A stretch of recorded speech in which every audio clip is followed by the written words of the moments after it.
Good afternoon, class. Good afternoon, ma'am. Again, now we will continue from the chapter the interview. हम लोग ने लगभग सारा कर लिया था, लेकिन एक स्मॉल पार्ट रह गया था, तो we will continue that.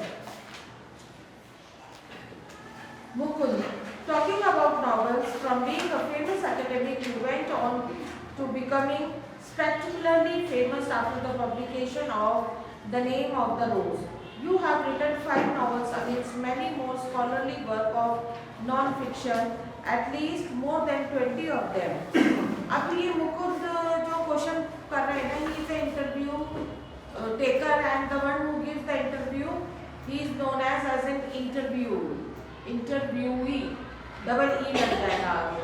तो वो जो है अम्बर्टो इको, वो ये कह रहे हैं, उनसे सवाल कह रहे हैं कि जब आपका पब्लिकेशन हुआ द नेम ऑफ द रोज, ये एक बुक का कलेक्शन ऑफ नॉवेल्स है, उसके अंदर 5 नॉवेल्स है, लेकिन वो ये कह रहे हैं कि आपने उनके अगेंस्ट लिखा जो बहुत ही स्कॉलर लिखते हैं. नॉन फिक्शन मतलब, फिक्शन का क्या मतलब होता है? साहित्य. और नॉन फिक्शन का मतलब होता है जो प्रैक्टिकल होता है. तो बोले उनके अपने अगेंस्ट लिखा है, तो आप जो है क्या समझते हैं कि कम से कम 20 लोगों के अगेंस्ट आपने लिखा. उसने कहा 20 नहीं 40. तो कह रहे oh my God 40. Among them a seminal piece of work on semiotics, but ask most people about the Umberto Eco and they will say, oh, he is a novelist. Does that bothers you? बोले आपके लिए सब लोग क्या बोल देंगे, ये novelist है, जबकि वो केवल नॉवल ही नहीं, बहुत सारे टॉपिक्स पे लिखते हैं. न्यूज़पेपर के लिए आर्टिकल्स लिखते हैं, स्मॉल मैगजीन के लिए आर्टिकल्स लिखते हैं, कहीं कहीं भी पब्लिश कर ले ऐसे आर्टिकल्स लिखते हैं, और किसी भी टॉपिक के ऊपर लिखते हैं. Fiction and non fiction writing, ऐसा नहीं है कि वो सिर्फ साहित्य के ऊपर लिखते हैं. अगर समाज के ऊपर कोई रिफॉर्मिंग एक्टिविटी होती है उसके ऊपर भी लिख लेते हैं ना. समाज सुधारक एक्टिविटी जितनी होती है वो सब. Umberto Eco, yes, because I consider myself a university professor who writes novel on the Sundays. It's not a joke. I participate in academic conferences and not meeting of pen clubs and writers. I identify myself with the academic community, but okay if they have read only the novels. I know that by writing novels I reach a larger audience. I cannot expect to have 1 million readers with stuff of semiotics. Semiotics का मतलब होता है कि एक ही दायरे में जिसको ले लिया जाए. जैसे कि अगर नॉवेलिस्ट है, अगर वो नॉवेल लिख रहा है तो वो नॉवेलिस्ट कहलाता है. अगर वो ड्रामा लिख रहा है, ड्रामा मतलब प्ले लिख रहा है, तो वो ड्रामेटिस्ट कहलाता है. उसी तरह से वो कह रहा है. लेकिन व्हाट अम्बर्टो सेज, हाँ ये मुझे बॉदर करता है कि जब मुझे लोग नॉवेलिस्ट कहते हैं तो मुझे बॉदर करता है, क्योंकि नॉवल तो मैं खाली संडेज में लिखता हूँ. मेन मेरा वर्क क्या है, मैं एक यूनिवर्सिटी प्रोफेसर हूँ और मैं कॉन्फ्रेंसेस अटेंड करता हूँ. खाली मैं मीटिंग राइटर्स की मीटिंग अटेंड नहीं करता, बट मैं कॉन्फ्रेंसेस अटेंड करता हूँ. तो मैं ये चाहूँगा कि मुझे जो है यूनिवर्सिटी लेवल का वो खिताब मिलना चाहिए जो मैं हूँ. Which brings me to my next question. The Name of the Rose is a very serious novel. It is a detective yarn at one level, but it also delves into the metaphysics, theology and medieval history, yet it enjoys a huge mass audience.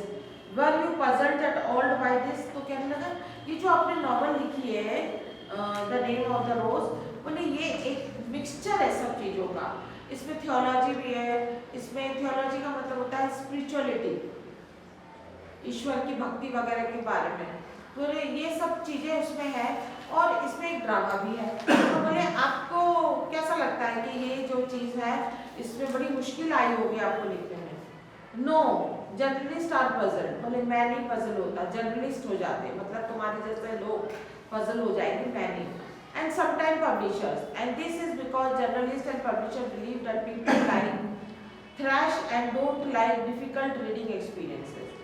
उन लोगों को ये लगता है कि जो लोग लोग जो ऑडियंस होती है वो सिर्फ थ्रैश मतलब जो है हंसने हंसाने वाली चीज़ें पसंद करते हैं और जो सीरियस मैटर होते हैं वो नहीं पसंद करते। Consider there are 6 billion people on this planet. The name of the rose sold between 10 and 15 million copies. So in a way I reached only a small percentage of reader. But it is exactly this kind of reader who don't want any easy experiences. Or at least don't always want this. I myself at 9 p.m. after dinner watch television and want to see either Miami Vice or Emergency Room. I enjoy it and I need it, but not all day.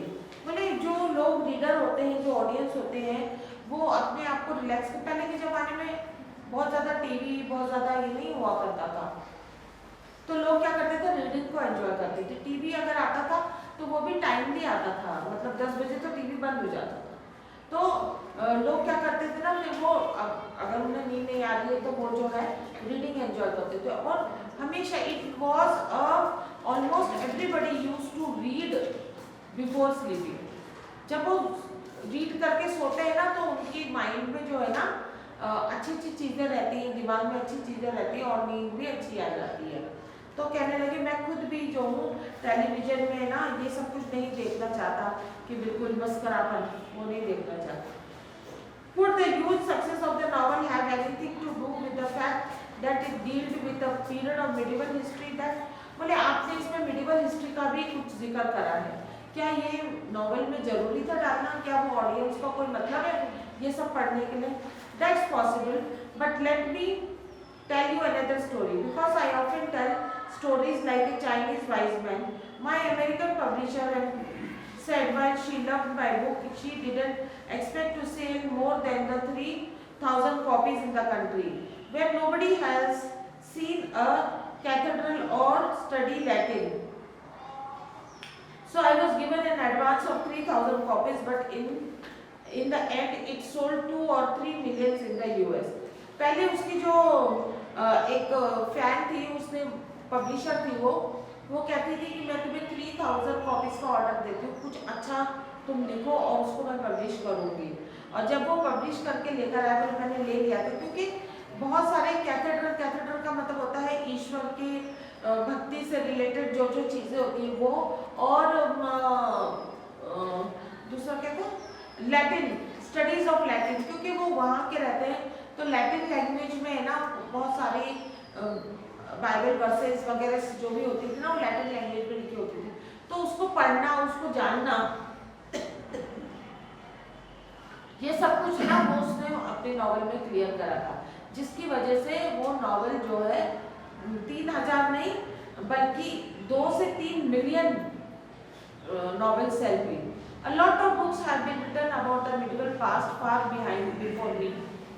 I think the success of the book is mystery. Nobody can predict it. कहने लगा medieval history के ऊपर बहुत सारे लोगों ने लिखा मुझसे पहले भी, और मैं समझता हूँ ये इसकी जो सक्सेस है ये एक मिस्ट्री है, ये एक रहस्य है, कोई नहीं जान सकता कि कब किसकी नॉवल हिट हो जाएगी।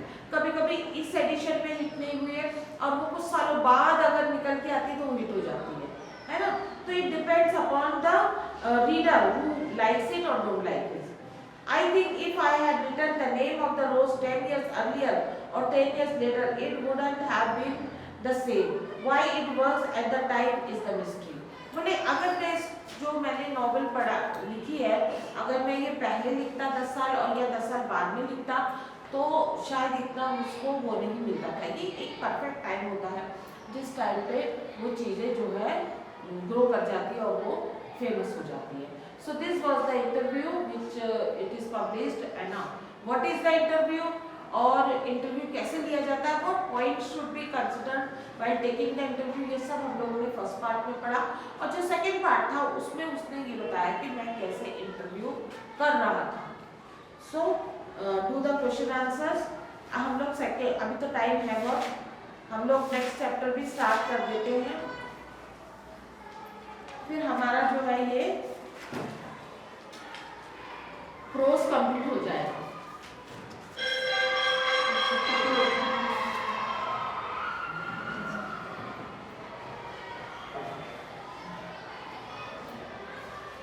Going places, A.R. बार्टन, ये जो है, ये राइटर जो है, theme the whole story is about unrealistic dreams that have little possibility of coming true. This is when disappointment makes its entrance into the life. The story seems to hint that it is okay to dream, but dream with limits. वो ये कहता है कि कभी कभी हमें reality में ना चीजें, क्या होगा, थोड़ी देर और है, रियलिटी में हमें चीजें मिलती नहीं है, कभी कभी ना रियलिटी में हमें चीजें नहीं मिलती है, लेकिन अगर हम लोग थोड़ा सा इमेजिनेशन कर लेते हैं कि हमको ये चीज़ मिली है, ये चीज़, बट वो सब चीज़ें लिमिट पे, ऐसा ना हो कि वो हमारे माइंड पे, हमारे दुनिया में, हमारे वर्क पे, हमारे हर एक एक्टिविटी पे वो हावी हो जाए। थोड़ा बहुत इमेजिनेशन हर कोई करता है, लेकिन कभी कभी कोई ऐसा इमेजिनेटिव होता है कि वो अपनी रियलिटी को देखता ही नहीं है, सिर्फ अपनी इमेजिनेशन में जीवन जीता है, then it becomes very worse. The story Going Places describes the aspiration and dreams of the youth and the pain of unfulfilled promises and shattered dreams. ये एक youth की कहानी है, Going to the Places, जिसकी aspiration यानी aims और dreams जो वो खाए हैं, पर उसको मिले नहीं है, उसलिए बहुत painful है, उसके लिए बहुत painful है। It deals with the complexities of human relationship along with the adolescent fantasy and hero worship. ये किससे डील कर रहा है? द कॉम्प्लेक्सिटी, मतलब the problems of human relationship, माँ का बेटे से, बाप का बेटे से, माँ का बेटी से, और ये जो है एडोलसेंट का मतलब होता है टीनेजर, बिफोर 20 वाले और आफ्टर 12 वाले जो होते हैं, they are known as an adolescent age, है ना। तो वो एडोलसेंट एज में जब बच्चे होते हैं तो वो थोड़ा सा हीरो वर्शिप वाले हो जाते हैं, और हीरो वर्शिप मतलब उन लोगों को जो बाहर की चकाचौंध की दुनिया है, फैंटेसिक दुनिया है, वो बड़ा अट्रैक्ट करती है, और जो रियलिटी होती है उसको वो दूर भागते हैं, क्योंकि reality means pain, reality means struggle, reality means challenges, आपको मेहनत करनी है, तो उन सब चीजों से ये लोग जो है दूर भागते हैं। When I leave, Sophia said, coming home from the school, I am going to have a bouquet. Jancy, linking arms with her long and straight, looked doubtful. Takes money, so something like that. I will find it, Sophia said, stared far down the street. Take you a long time to save that much. I will be a manager there. Yes, of course, to begin with, till I have got enough. But anyway, I know just how it's all going to look. ये story है दो सहेलियों की जो कहीं पे work करती हैं, और इन लोगों का क्या है, वहाँ पर एक जो है वो ड्रीम लैंड में रहने वाली लड़की है, उसको जो है वो ड्रीमिंग फैंटेसी में रहती है, और वो ये सोचती है कि बस मैं काम तो कर रही हूँ, टायर्ड हूँ बहुत ज़्यादा, लेकिन एक राजकुमार आएगा, जैसे सिंड्रेला की स्टोरी होती थी, एक राजकुमार आएगा, बहुत रईस, बहुत पैसे वाला, बहुत खूबसूरत, सुंदर और पर्सनैलिटी वाला, और वो राजकुमार से मेरी जो है शादी होगी। तो उस एरा में राजकुमार कौन था? एक कोई फुटबॉल प्लेयर, कोई स्पोर्ट्स प्लेयर था, तो वो जो है उसके साथ में वो सपने देखती थी कि ये मुझे आ रहा है, मुझे प्रपोज कर रहा है, मुझे कह रहा है कि यू मैरी मी और ऐसे और वैसे, और उसके साथ में मेरी शादी होगी, मतलब और इमेजिनेशन, और इतना वो इमेजिनेशन उसके ऊपर हावी हो गया था कि वो एक दिन जो है उसने इमेजिन कर लिया कि उसने मुझे मिलने के लिए बुलाया, रात के 2 बजे मुझे मिलने के लिए बुलाया, और कहाँ बुलाया है? स्टेशन के इधर जो लाइनों पर, वहाँ पर मुझे उसने बुलाया है, और वो रात में तैयार होकर वहाँ पहुंची, मगर जो जिसके लिए वो सपने देख रही, उस बेचारे को तो कुछ पता ही नहीं है कि क्या हो रहा है ना, वो क्यों आने लगा, और वो वहाँ देखकर फिर बहुत डिसअपॉइंट होती है, इतना दुख, इतना पेन उसको हो जाता है कि मैंने को उसने बुलाया और वो नहीं आया, लाइक दिस। ऐसा एक इमेजिनेटिव स्टोरीज है।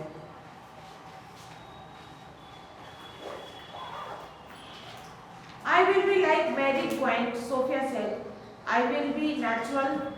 They will see it from the start. I will have the most amazing shop this city ever seen. Jancy, knowing they were both earmarked for the biscuit factory, became melancholy. She wished Sophia wouldn't say these things. When they reached Sophia Street, Jancy said, "It's only a few months away now, so you really should be sensible. They don't pay well for shop work. You know that. Your dad would never allow it." तो वो कहने लगी कि तुम अपने काम पर ध्यान दो। अपनी वो फ्रेंड को कह रही थी कि सोफिया को सोफ करके जो है निकनेम से बुला रही थी कि अपने काम को ध्यान दो। लोग बिस्किट फैक्ट्री में काम करते थे और बोले अगर तुम ये नहीं करोगे तो you will not get full salary. But she never paid any attention to all this thing. उसको तो बस यही लगा था कि I should live in fitness. वो बोलती थी, उसको इरिटेट होता था कि ये क्यों बोल रही है मुझसे, हाँ। और जब वो चुप हो जाती थी तो फिर वो अपनी फैंटेसी लैंड में चली जाती थी, वो है ना, सोचने वाली, हाँ, उड़ने लगती थी वो हर वक्त। और ऐसा वो सब चीज़ें उसके ऊपर इतनी हावी हो गई कि वो उसको इफेक्ट कर रही थी। पर जब हम किसी चीज़ के पीछे सोचते रहते हैं और उसके पीछे वर्कआउट नहीं करते हैं, फॉर एग्जाम्पल अगर तुम लोग डे ड्रीमिंग करोगे, दिन में जो है तारे सोचोगे कि मिल गए और सिर्फ कि मैं तो फर्स्ट आ गई हूँ, मेरा मुझे पुरस्कार मिल गया है, मुझे फलाना हो गया है, मैंने तो टॉप कर लिया कॉलेज में। अरे टॉप करने के लिए वर्क करना पड़ता है ना, मेहनत भी तो करनी पड़ती है। वो सब तुम कुछ कर ही नहीं हो, बस तुम इमेजिनेशन में बैठे हो, तो दैट वोंट डू एनीथिंग। तो उसमें क्या होगा ना, आपका नुकसान होगा क्योंकि आप अपना समय को जो है बर्बाद कर रहे हैं। वो सोच में, वो विचारों में आपका समय निकलता जा रहा है। आपको जो समय जो आपकी पढ़ाई के लिए देना है वो आप पढ़ाई तो नहीं दे पा रहे हैं, है ना। You are just busy in imagination. तो ऐसे ही ये सोफिया भी जो थी, she was just busy in imagination. और an actress, now that's a real money in that. Yes, I could maybe have the boutique on the side. Actress don't work full time, they do anyway. That's or a fashion designer, you know, sometimes a bit sophisticated. फिर वो कभी कहती है कि मुझे जो है ना एक्ट्रेस बनना है। क्या मैं एक्ट्रेस नहीं बन सकती? I am not a beautiful, but मैं एक्ट्रेस बन सकती हूँ। या फिर मैं जो हूँ बुटीक, अपना बुटीक चलाऊंगी, मैं अपना ड्रेस डिजाइनर का वर्क करूँगी। और ऐसे ऐसे इमेजिनेशन वो करती रहती है। And she turned in through the open street door, leaving Jessie standing in the rain. If ever I come into money, I will buy a boutique. वो बोलता है अगर मेरे पास बनी होगी तो मैं अपना वो खोलूंगी, डिजाइनर शॉप। हम if you ever come into money, if you ever come into money, you will buy us a blessed decent house to live in. Thank you very much. वो कहने लगी तुम्हारे पास वैसे मनी नहीं होगा, और अगर मनी होगा भी तो एक डिसेंट घर खरीदना जिसमें हम रह सकें। Sophia's father was scooping shepherd's pie into his mouth as hard as he could go. His plump face still dreamy and sweat marked from the day. एक लेबर क्लास उसका फादर, वो अपने मवेशियों को खिला रहा है कुछ कुछ, और वो इतना मेहनत कर रहा है कि उसकी जो फेस है बिल्कुल झुर्रा गया और जो है स्वेटिंग हो रही है क्योंकि वो दिन रात मेहनत कर रहा है। She thinks money grow on trees, don't she, Dad? Said the Derek, said little Derek, Derek उसका भाई है, hanging on the back of his father's chair. कहने लगे ये ऐसा सोचती है जैसे पैसे तो पेड़ पे उगते हैं, है ना, और इसको कोई मतलब पैसों की कदर नहीं है, सेंस नहीं है।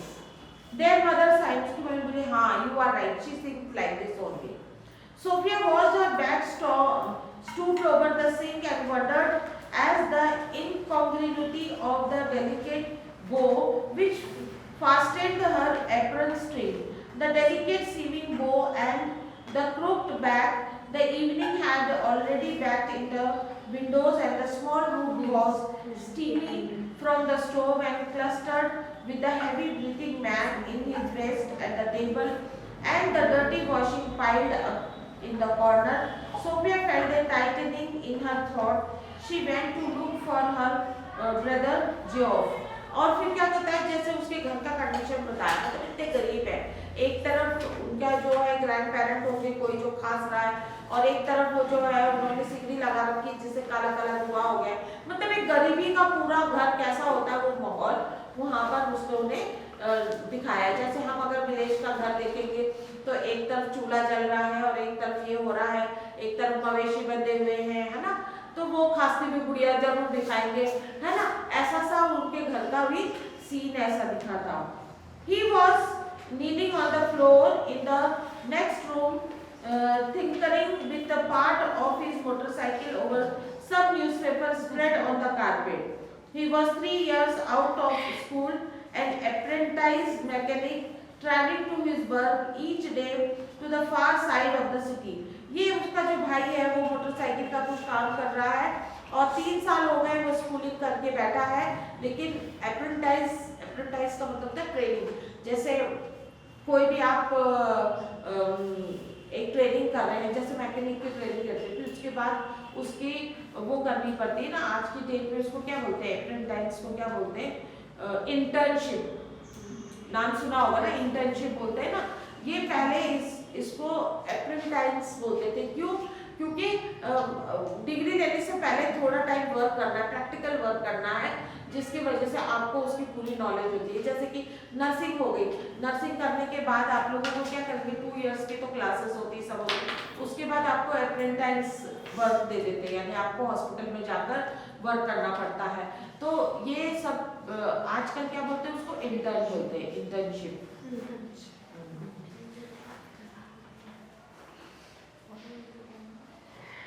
और वो जो है ना बाहर दूर दूर सिटी में जाता है कि कहीं उसको कुछ काम मिल जाए, पर कुछ होता नहीं है।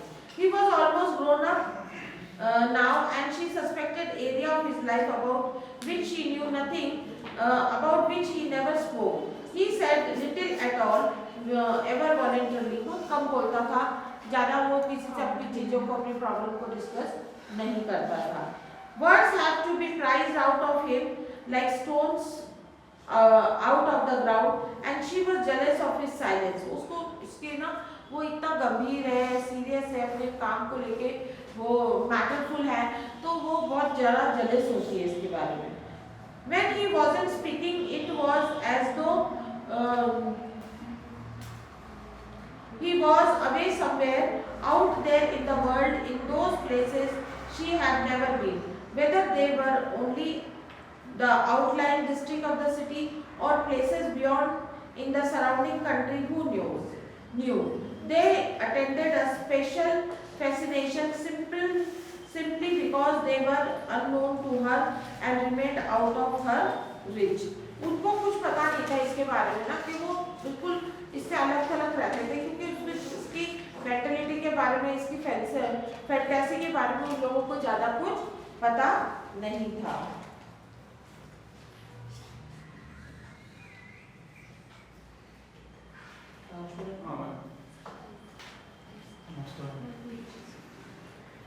Though their father forbade it and the Geoff had never expressed an opinion, she knew he thought her too young and she was impatient. She was conscious of a vast world out there waiting for her and she knew instantly that she would feel as at home there as in the city which had always been her home.